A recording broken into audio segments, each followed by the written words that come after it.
RAM OCS. Creating a DSP preset. There are three types of process preset: output presets, input presets and global presets. We will now see the differences between them. Output preset.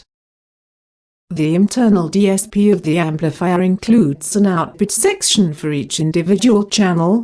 This allows us to modify all the parameters we need for a specific configuration for each channel. These output presets can be assigned independently, meaning we can quickly change the specific configuration of any channel, without it affecting the rest. The parameters included in an output preset are crossover, amplifier, gain, delay, equalization, limiter, RMS and peak, in addition to the gain and attenuation already available in each amplifier channel. Each output preset will be identified by a memory number, a name, and a label that will be visible in the amplifier's front display.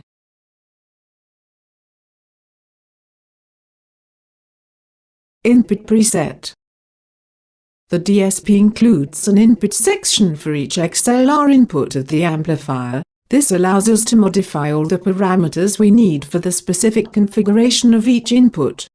These input presets can be assigned independently, meaning we can quickly change the specific configuration of one, without it affecting the rest. The parameters included in the input preset are gain, delay, and equalization. Each input preset will be identified by a memory number, a name, and a label visible in the amplifier's front display.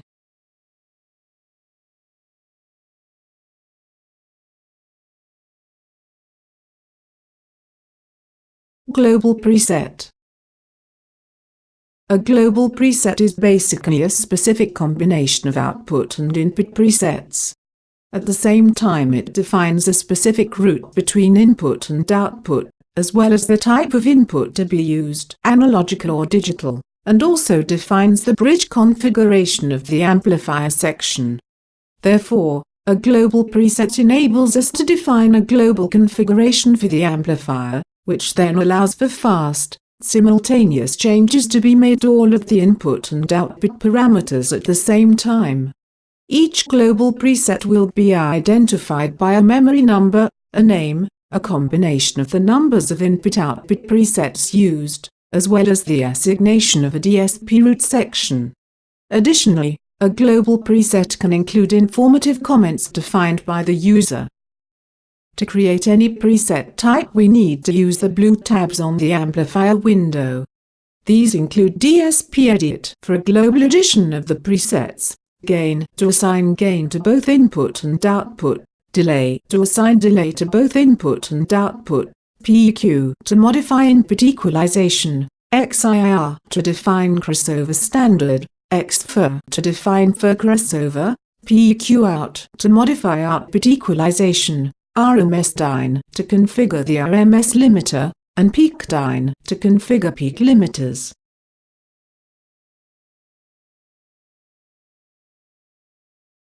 DSP Edit window. This window is divided into three different areas by color. On the right we have the DSP output processes on a green background, on the left we have the input processes on a brown background, and in the middle we have the input and output routing on a blue background. Let's look first at the DSP output section. For every output channel of the amplifier, we have a process chain made up of a crossover, amplifier, a gain control, a delay adjustment, and an equalization and dynamic control with peak and RMS limiters. Also, in each output channel we have a selector to assign an output preset number, and a box to assign a preset name. We can use any of the four output channels to create the preset, as at the end of the process it will be saved in a memory that can be retrieved independently from any channel. As an example, we are going to create three different output presets for a three-way system. To begin with, we will work with channel A, where we will carry out the process with the low way. First of all, we need to select the output preset memory number that we want to work with, for example number 2. We assign a name to the preset SPK15 low in this case. We go to the section crossover IR and click. We change automatically to the XIR window where we see the 4 available channels. On this occasion we want to work with channel A, which is the one we have selected. In the low pass section, we decide a cutoff frequency of 90 Hz, with a Linkwitz-Riley filter type, of an 8th order. We can see this filter represented in the final response graph shown below. We can also include, for example, a subsonic Butterworth filter of 2nd order at 25 Hz. To get back to the DSP edit window we need to press the back button or click on the DSP edit tab again. Now we will define a gain for this way, by clicking on the gain icon. In the gain window we can simultaneously modify all the gain for both input and output.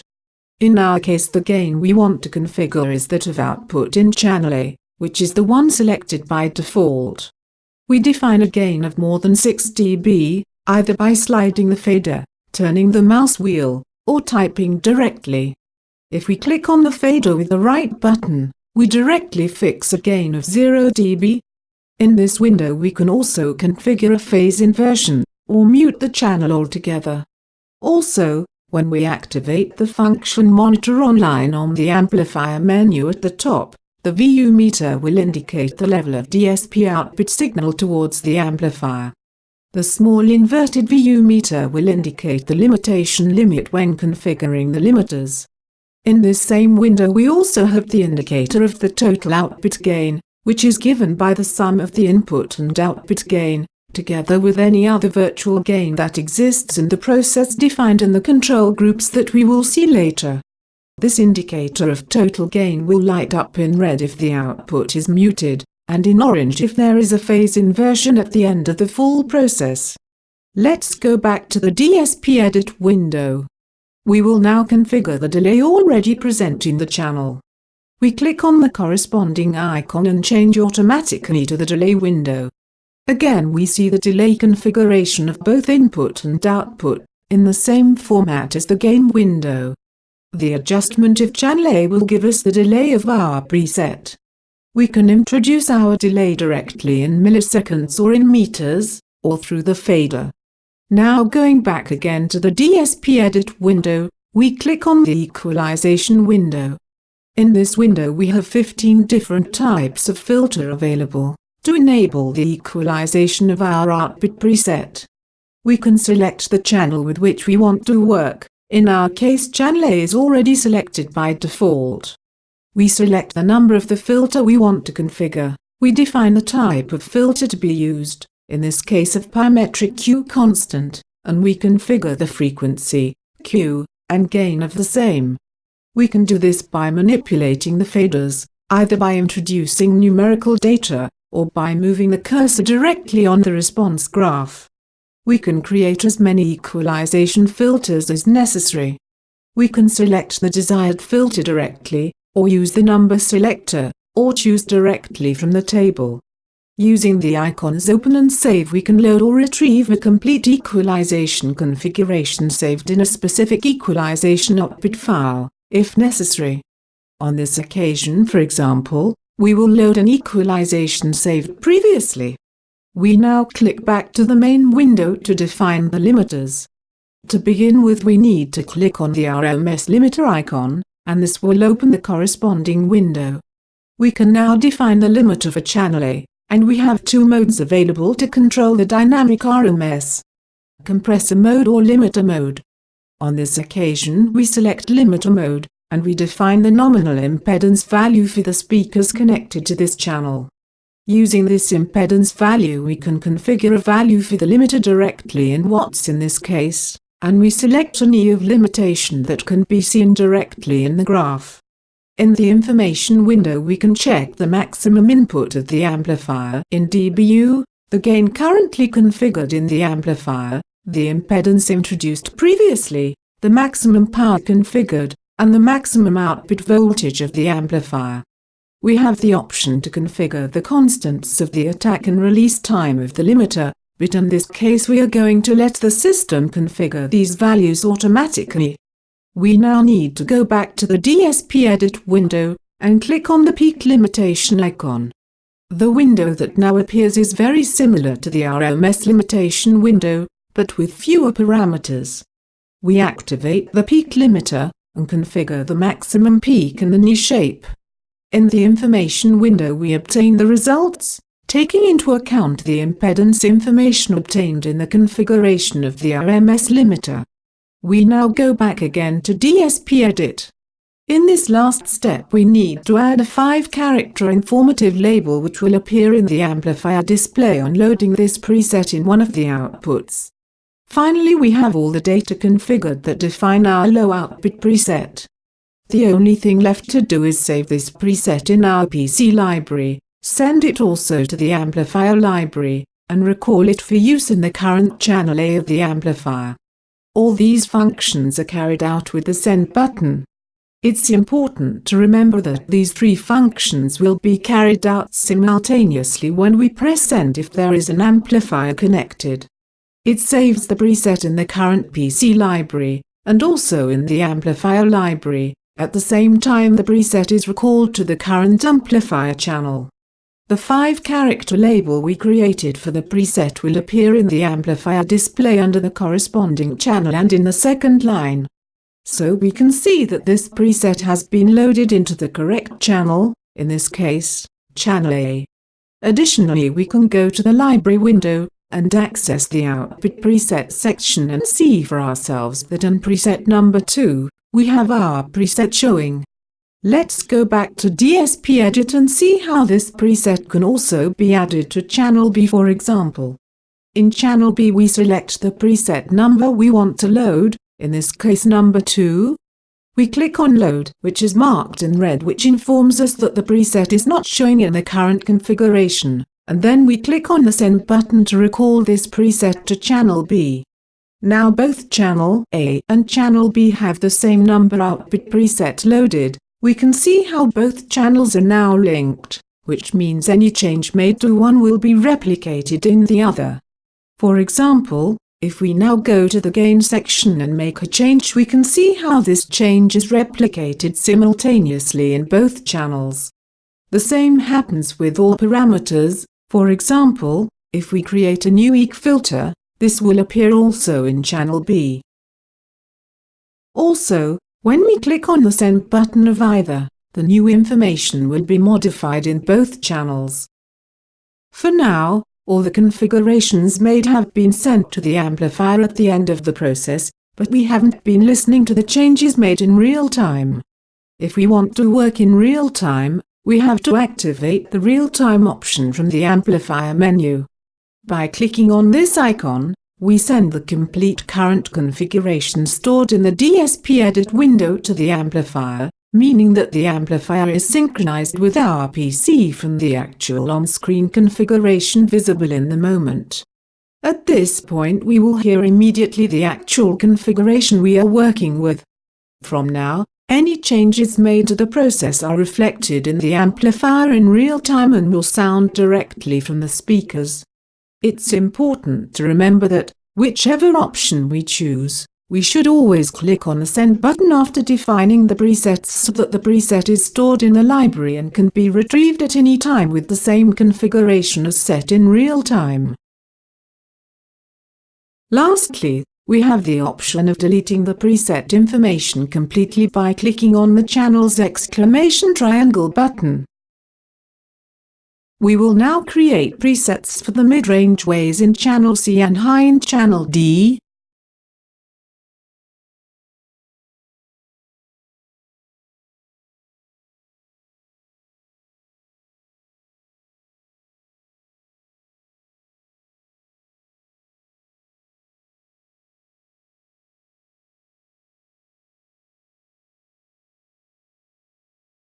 In the response graph we can see the final result of all 4 channels, as well as the sum of all the processes.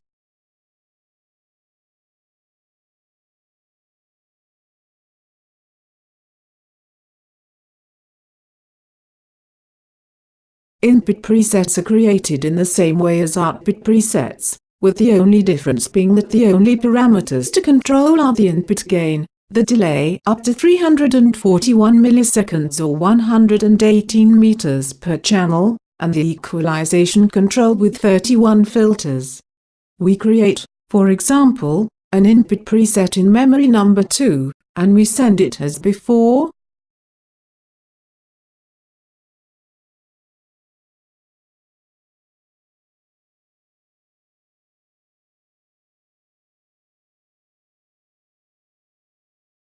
Now we need to define the route between input and output. In the route section, we need to determine which input 1, 2, 3 or 4 we want to assign to which output A, B, C or D.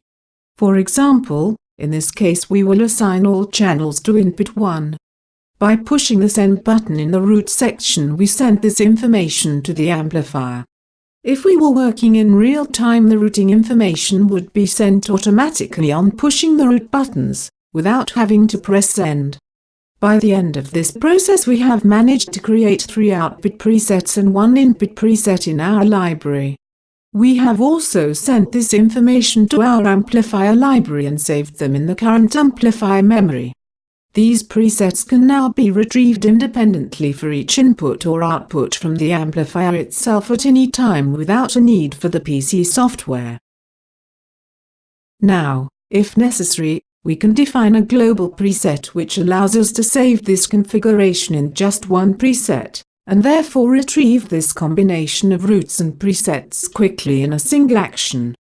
To do this, we need to go to the top of the window, select the preset number, for example 1, and write the name of the global preset. Next we press the button Send All, which will send to the amplifier and the current library both the definition of the global preset and all the input and output presets that form the global preset, in the same way as if we were to press the Send button for each input and output preset individually. In the first line of the amplifier window we can see both the information of the labels assigned to the input presets and the name of the global preset intermittently. We need to remember that the global preset in itself does not include information of the process of each input and output, it only includes the information of the preset number that will be assigned to each output and input, as well as the route information, and whether the input is analogical or digital. The creation of a global preset is not obligatory and depends on each application and use of this function. It is easy to create different pre-established configurations within global presets to work with closed systems, as we have done. All global presets can be created to group all ways in a single amplifier, for example. But in other applications it's possible to work without the need to create global presets, loading each input or output preset independently when needed, either from the amplifier itself, or using this control software. This versatility allows the user the freedom to configure any type of system, whether it being for a fixed installation, for touring or for renting. We can now check in the library window that all the presets we have created are present in the library list. We can also now save this list on the computer for use in another amplifier by pressing Save Library File and assigning a file name. In this way we have the complete library, with all the presets we have created, saved on a file in our computer, as well as stored in our amplifier, as all the presets were sent to the amplifier when created.